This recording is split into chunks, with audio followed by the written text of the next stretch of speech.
So 30 years ago, if you wanted to get a new computer and use it, you had to surrender your freedom by installing a user subjugating proprietary operating system. So I decided to fix that by developing another operating system and make it free.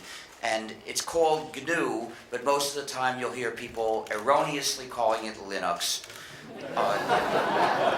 Please give us equal mention. Linux is the name of one component, the kernel of this system. If you call it GNU plus Linux, you'll give the principal developers equal mention. However, of course, we also, with our computers nowadays, talk to the internet, which is another way that our freedom can be taken away. The internet was originally designed with the idea that your computer could talk with my computer if we wanted to do something together, the end-to-end principle. But this has been trashed by a bunch of companies like ISPs that don't allow the subscribers to receive connections, computers designed to be so weak that the only thing you can do with them is use them as front end for centralized services, and of course the companies that set up these centralized services to try to surveil people as much as possible and hand over all the information they collect to the NSA, which turns the whole thing into something monstrous. So if we want the internet to be something good for human freedom instead of the final curtain call for human freedom, we need to fight hard. And above all, we've got to beware of anyone proposing smart this or that that's going to talk to the internet or the Internet of Things.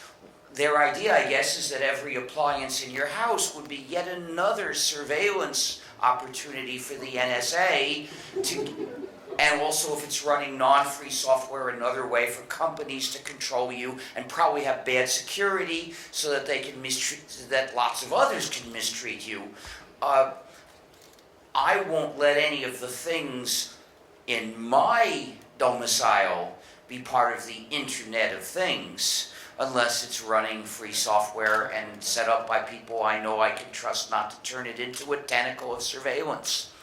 And one of the things we need to prevent this is proper laws. That is, not the laws businesses want.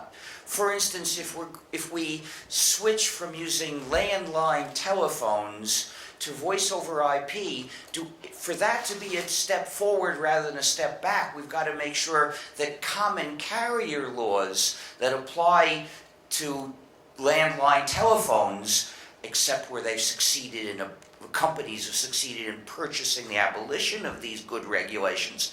We ought to make sure it's the same for any replacement system that we might use, which translates basically into network neutrality. We've got to have the totally clear and firm network neutrality, just as firm as for telephone lines. So if you agree with any of this stuff, you might want to join the Free Software Foundation at fsf.org. Thank you very much.